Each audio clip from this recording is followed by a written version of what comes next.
Hi hello ಎಲ್ಲರೂ ಹೇಗಿದ್ದೀರಾ? ನಾವಂತೂ ತುಂಬ ಚೆನ್ನಾಗಿದ್ದೀವಿ. ಇದು ಸ್ಯಾಟರ್ಡೆ ಬ್ಲಾಗ್. ಏನು ಗೊತ್ತಾ ಗೈಸ್, ಸ್ಯಾಟರ್ಡೆ ನಾವು ಎಲ್ಲರೂ ಪಾವಗಡಕ್ಕೆ ಹೊರಟಿದ್ದೀವಿ ಶನಿಮಹಾತ್ಮೆ ದೇವಸ್ಥಾನಕ್ಕೆ. ಬಸ್ಸಲ್ಲಿ ಕರ್ಕೊಂಡು ಹೋಗೋಕೆ ಮನೇಲಿ ಯಾರೂ ಫ್ರೀ ಇರಲಿಲ್ಲ, ಹಂಗಂತ ಎಲ್ಲರೂ ಆಧಾರ್ ಕಾರ್ಡ್ ತೊಗೊಂಡು ಗೌರ್ಮೆಂಟ್ ಬಸ್ಸಿಗೆ ಬಂದ್ವಿ. ನೋಡಿ ಎಷ್ಟು ರಶ್ ಇತ್ತು ಗೊತ್ತಾ ಅವತ್ತಂತೂ. ಶೂನ್ಯ ಮುಗಿದು ಮೊದಲನೇ ಶನಿವಾರ ದರ್ಶನ ಎಲ್ಲ ನೀಟಾಗಿ ಮುಗಿಸ್ಕೊಂಡು ಊರಿಗೆ ವಾಪಸ್ ಹೊರಟ್ವಿ ಗೈಸ್. ತುಂಬ ಚೆನ್ನಾಗಾಯಿತು ದರ್ಶನ. ಇನ್ನು ಮನೆಗೆ ಬಂದು ಇದು 3 ದಿನ ಅಕ್ಕಿ ನೆನೆಸಿದ್ದು ಹಪ್ಳ ಮಾಡೋಣ ಅಂತ ನಾವು ಫಸ್ಟ್ ಟೈಮ್ ಟ್ರೈ ಮಾಡ್ತಾ ಇರೋದು. 3 ನೈಟ್ಸು ನೆನೆಸಿ ದಿನ ನೀರು ಚೇಂಜ್ ಮಾಡಿ ಈ ಥರ ಒಣೆ ಬಿಸಿಲಿಗೆ ಹಾಕಬೇಕು. ಅದು ಚೆನ್ನಾಗಿ ಬಿಸಿಲಿಗೆ ಒಣಗಿದ್ಮೇಲೆ ಹೋಗಿ ಮಿಷಿನ್ಗೆ ಹಾಕಿಸ್ಕೊಬರ್ಬೇಕು.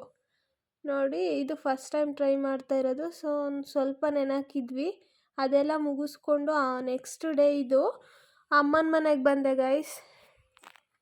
ಲಾಸ್ಟ್ ಬ್ಲಾಗಲ್ಲಿ ಹೇಳಿದ್ನಲ್ವ, ಅಲ್ಲಿಗೆ ಹೋದಾಗ ನಿಮಗೆ ಅಲ್ಲಿ ನಮ್ಮಮ್ಮ ಹಾಕಿರೋ ಗಿಡ ಎಲ್ಲ ತೋರಿಸ್ತೀನಿ ಅಂತ. ನೋಡಿ ಕುರಿ ಪಾಪ, ಕುರಿ ಮರಿ ಎಷ್ಟು ಚೆನ್ನಾಗಿದೆ ಅಲ್ಲ. ಇದು ಪಾರಿಜಾತ ಗಿಡ ಆಯಿತಾ. ಇದು ಹೂವು ಎಲ್ಲ ಉದುರೋಗಿದೆ. ನನಗೆ ತುಂಬ ಇಷ್ಟ ಈ ಹೂವು ಅಂದರೆ, ಪಾರಿಜಾತ ಹೂವು ಅಂದರೆ ಇಷ್ಟ ನನಗೆ. ನಾನು ಮನೆ ಮುಂದೆ ಹಾಕಿದ್ದೆ ಗೈಸ್, ಯಾಕೋ ಹೊತ್ಕೊಂಡ್ಲೇ ಇಲ್ಲ. ಅದು ನಮ್ಮಮ್ಮ ಕೊಟ್ಟಿದ್ದೆ. ನಮ್ಮಮ್ಮರ ಮನೆ ಹತ್ರ ಚೆನ್ನಾಗಿ ಬಂದಿದೆ. ಇನ್ನು ನೋಡಿದ್ರಲ್ಲ ಕನಕಾಂಬರ ಎಲ್ಲ ಬಿಡಿಸ್ಕೊಂಡು ಈಗ ರೋಸ್ ಕಿತ್ಕೊಳ್ಳೋಣ ಅಂತ ಬಂದೆ. ಈ ಸಲ ಕಮ್ಮಿ ರೋಸು, ಲಾಸ್ಟ್ ಟೈಮ್ ಬಂದಾಗ ತುಂಬ ಇತ್ತು. ಈ ಥರ ಈ ಸಲ ಒಂದು 4-5 ಇದೆ ಅಷ್ಟೇ. ಯೆಲ್ಲೋ ಕಲರ್ ನೋಡಿ ಎಷ್ಟು ಚೆನ್ನಾಗಿದೆ ಅಲ್ವಾ. ಅದು ಯಾಕೋ ಒಂಥರ ವೈಟ್ ಆಗಿದೆ, ಯಾಕೆ ಅಂತ ಗೊತ್ತಿಲ್ಲ. ಬಿಸಿಲಿಗಿರಬೇಕು ಹಂಗಾಗಿರೋದು. ನೋಡಿ ರೋಸ್ ಕಿತ್ಕೊಂಡು ಇದೆಲ್ಲ ಮಡಿ ಮಾಡಿರೋದು. ಸೊಪ್ಪು ಹಾಕಿದ್ದಾರೆ ನಮ್ಮಮ್ಮ, ಅರವೆ ಸೊಪ್ಪಿನ ಬೀಜ ಹಾಕಿದ್ದಾರೆ. ಇನ್ನೂ ಒಂದು ಮಡಿ ಮಾಡಿಬಿಟ್ಟು ತಬಾಕ್ಷಿ ಸೊಪ್ಪು ಮತ್ತು ಇನ್ನೂ ಏನೇನೋ ಹಾಕಬೇಕು ಅಂತ ಹೇಳ್ತಾ ಮಾತಾಡ್ತಾ ಇದ್ರು. ನೋಡಿ ಇದೆಲ್ಲ ಸಿಕ್ಟೆ ಬಳ್ಳಿ, ನಮ್ಮನೆ ಹತ್ರನೂ ಇದೆಯಲ್ಲ ಅದೇ.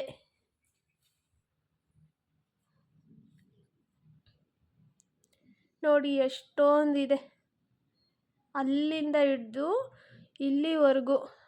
ಅದೇ ನೋಡಿ ಕಾಯೆಲ್ಲ ಹೇಗೆ ಬಿಟ್ಟಿದೆ ಅಂತ.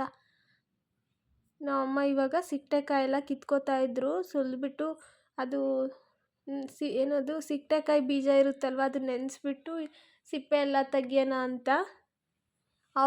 ಇವಾಗ ಅವರೆಕಾಳೆಲ್ಲ ನೆನೆಸ್ಬಿಟ್ಟು ಸಿಪ್ಪೆ ತೆಗಿತಾರಲ್ವ, ಆ ಥರ. ಈಗ ರೋಸ್ ಕಿತ್ಕೊಂಡು ಬಂದೆ. ಒಂದು 4-5 ರೋಸ್ ಆಗಿತ್ತು ಅಷ್ಟೇ. ಇನ್ನೇನು ಮನೆಗೆ ಹೊರಟೆ ಗೈಸ್. ನಾನು ಹೋಗ್ತೀನಿ, ತುಂಬ ಹೊತ್ತಾಯಿತು ಬಂದು ಅಂತ. ಹಿಂಗೆ ಅವಾಗವಾಗ ಬರ್ತಾ ಇರ್ತೀನಿ. ಮನೆ ಹತ್ರ ಹೊರಟಾಗ ನಮ್ಮಮ್ಮ ಇನ್ನೂ ಕೀಳೋದಾಗಿರಲಿಲ್ಲ. ನೋಡಿ ಆವಾಗಲೇ ಒಳಗಡೆ ಹೋಗಿದ್ವಿ, ಇದು ಹೊರ್ಗಡೆ ಕೀಳ್ತಾ ಇರೋದು. ಎಷ್ಟೊಂದು ಬಲ್ತಿತ್ತು ಸಿಕ್ಟೆಕಾಯಿ. ನಮಗಂತೂ ಸಿಕ್ಟೆ ಸೊಪ್ಪಿಂದು ಸಾಂಬಾರು ತಿಂದು ಬೇಜಾರಾಗಿದೆ. ಅಷ್ಟೊಂದು ಬಿಡುತ್ತೆ. ಬರೀ ನಾವೇ ತಿಂದಿಲ್ಲ, ಎಲ್ಲರಿಗೂ ಕೊಟ್ಟಿದ್ದೀವಿ. ಅಕ್ಕಪಕ್ಕ ಇರೋರಿಗೆ ತುಂಬ ಜನಕ್ಕೆ ಕೊಟ್ಟಿದ್ದೀವಿ ಗೈಸ್. ಇದನ್ನೆಲ್ಲ ನೋಡಿಕೊಂಡು ನಾನು ನನ್ನ ತಮ್ಮ ನಮ್ಮ ಸ್ಕೂಟಿಲೇ ಹೊರಟ್ವಿ. ಅವನೇ ಬಂದು ನನ್ನ ಕರ್ಕೊಂಬಂದಿದ್ದ. ಇವಾಗ ಮನೆ ಹತ್ರ ಬಿಟ್ಟು ಬರ್ತಾವನೆ, ಹೋಗ್ತಾ ಇದ್ದೀವಿ. ಇನ್ನು ನಮ್ಮನೆ ಹತ್ರ ಬಂದು ಹೂವಿನ ಗಿಡಕ್ಕೆಲ್ಲ ನೀರು ಬಿಡಬೇಕಿತ್ತು. ಸೊ ಅದನ್ನೇ ನೆನೆಸ್ಕೊಂಡು ಬರ್ತಿದ್ದೆ. ಫಸ್ಟು ಮನೆ ಹತ್ರ ಹೋದ್ಮೇಲೆ ಆ ಕೆಲಸ ಮಾಡಬೇಕು ಅಂತ. ನೋಡಿ ಇವಾಗ ಎಲ್ಲ ಗಿಡಕ್ಕೂ ಪೈಪ್ ಹಾಕ್ಬಿಟ್ಟು ನೀರು ಬಿಡ್ತಾ ಇದ್ದೀನಿ. ಹಿಂಗೆ ವಾರಕ್ಕೊಂದು 2 to 3 ಟೈಮ್ಸ್ ಪೈಪಲ್ಲಿ ಬಿಡ್ತೀನಿ. ಬೇರೆ ಟೈಮಲ್ಲೆಲ್ಲ ಹಂಗೆ ಬಕೆಟಲ್ಲಿ ಚಂಬಲ್ಲಿ ತಗೊಂಡೋಗಿ ಗಿಡಕ್ಕೆ ಹಾಕ್ತಾ ಇರ್ತೀನಿ ಗೈಸ್. ಇನ್ನು ಮುಂದೆ ಬಿಸಿಲು ಜಾಸ್ತಿ, ನಾವು ಗಿಡಕ್ಕೆ ಎಷ್ಟು ನೀರು ಬಿಡ್ತೀವೋ ಅಷ್ಟು ಚೆನ್ನಾಗಿರ್ತವೆ ಗಿಡ. ಇನ್ನೆಲ್ಲನೂ ಈ ಥರ ನೆನೆಸ್ತಾ ಇದ್ದೀನಿ. ಇನ್ನು ನಿಮ್ಗೊಂದು ಗಿಡ ತೋರಿಸ್ತೀನಿ ನೋಡಿ. ಯಾವುದು ಗೊತ್ತಾ, ಮೋಸಂಬಿ ಮತ್ತು ನಿಂಬೆ ಗಿಡ. ಇನ್ನೊಂದು ಅದ್ರ ಹೆಸರೇ ಮರ್ತೋಯ್ತು ಗೈಸ್. ಅದು ಶುಗರ್ ಇರೋರಿಗೆ ತುಂಬ ಒಳ್ಳೆಯದಂತೆ. ತೋರಿಸ್ತೀನಿ ಬನ್ನಿ. ಈಗ ಅಲ್ಲಿಗೆ ಬಂದೆ. ಇದ್ರ ಹತ್ರನೇ ಅದು ಇರೋದು. ಇದು ಎಲ್ಲ ಅಡಿಕೆ ಗೋಟು ಹೇಳಿದ್ನಲ್ವ, ಹತ್ತತ್ರ 1 ಮಂತ್ ಆಗ್ತಾ ಬಂತು. ನೀರು ಬಿಡ್ತಾ ಇದ್ದೀನಿ ಡೇ ಬೈ ಡೇ. ನಾನಂತೂ ಮಿಸ್ ಮಾಡಲ್ಲ ಈ ಕೆಲಸ ಮಾತ್ರನ. ನೋಡಿ ಇದೆ ಅದು. ಇದು ಮೋಸಂಬಿ ಗಿಡ. ಯಾಕೋ ಎಲೆ ಎಲ್ಲ ಬಾಡ್ದಂಗಿದೆ. 24 hours ನೀರು ಬಿಟ್ಟರು ಕೂಡ ಅದು ಹಂಗೆ ಇರೋದು. ಇದು ಶುಗರ್ ಇರೋರಿಗೆ ಒಳ್ಳೆಯದು ಅಂತ. ಅದು ಬಳ್ಳಿ ಥರ ಬರುತ್ತೆ ಗೈಸ್, ಅದ್ರ ಹೆಸರು ಗೊತ್ತಿಲ್ಲ. ಇನ್ನಾದರೂ ಮುಂದೆ ಇರೋದು ನಿಂಬೆ ಗಿಡ. ಅದು ನಮ್ಮಮ್ಮ ಕೊಟ್ಟಿದ್ದು, ಇದು ನಮ್ಮ ಇನ್ನೊಂದು ಅತ್ತೆ ಕೊಟ್ಟಿದ್ದು. ಸೊ ಎಲ್ಲ ತಂದು ಇಲ್ಲಿ ಹಾಕಿದ್ದೀನಿ. ಇದಕ್ಕೆ ಡ್ರಿಪ್ ಮಾಡಿದ್ದೀವಿ ಗೈಸ್. ಯಾವಾಗ ಬೇಕಾದರೂ ವಾಲ್ ಆನ್ ಮಾಡಿದ್ರೆ 24 ಅವರ್ಸ್ ನೀರು ಬರ್ತಾ ಇರುತ್ತೆ. ಸೊ ಗಿಡಕ್ಕೆ ನೀರು ಹೋಗುತ್ತೆ. ಇದಕ್ಕೇನು ತಗೊಂಡು ಹೋಗೋ ಅವಶ್ಯಕತೆ ಇಲ್ಲ. ಇನ್ನು ಗಿಡಕ್ಕೆಲ್ಲ ನೀರು ಬಿಟ್ಟು ಮನೆ ಹತ್ರ ಬಂದು ನೋಡಿ ನಮ್ಮ ಮಾವ ಹಣ್ಣು ತೊಗೊಬಂದಿದ್ರು, ಹೊಲ್ದಕ್ಕೆ ಹೋಗಿದ್ರು. ಅದನ್ನು ಕಟ್ ಮಾಡ್ಕೊಂಡು ತಿಂತಾ ಇದ್ದೆ.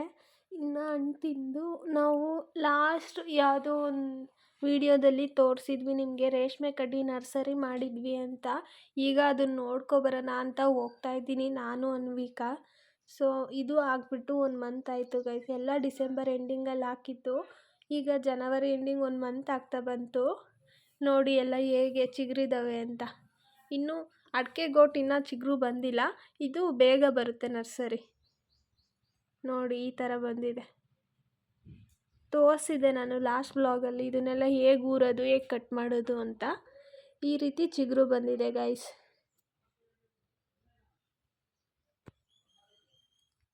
ಇದು 2 ಡೇಸ್ ಬ್ಲಾಗ್ ಆಗಿರುತ್ತೆ ಗೈಸ್. 2 ದಿನದ್ದು ಒಂದೇ ಇದರಲ್ಲಿ ಹಾಕಿದ್ದೀನಿ. ಸೊ ನನಗೆ ಡೈಲಿ ವೀಡಿಯೋಸ್ ಅಪ್ಲೋಡ್ ಮಾಡೋಕ್ಕಾಗ್ತಾಯಿಲ್ಲ. ಸ್ವಲ್ಪ ನೆಟ್ವರ್ಕ್ ಇಶ್ಯೂ ಇರೋದ್ರಿಂದ ಯಾರೂ ಬೇಜಾರಾಗಬೇಡಿ. ನಾನು ವೀಡಿಯೋಸ್ ನೋಡ್ತಾ ಇರೋರು ಪ್ಲೀಸ್ ವಿಡಿಯೋ ಇಷ್ಟ ಆಗಿದ್ದರೆ ಲೈಕ್ ಮಾಡಿ, ಸಬ್ಸ್ಕ್ರೈಬ್ ಮಾಡಿ. Thank you for watching.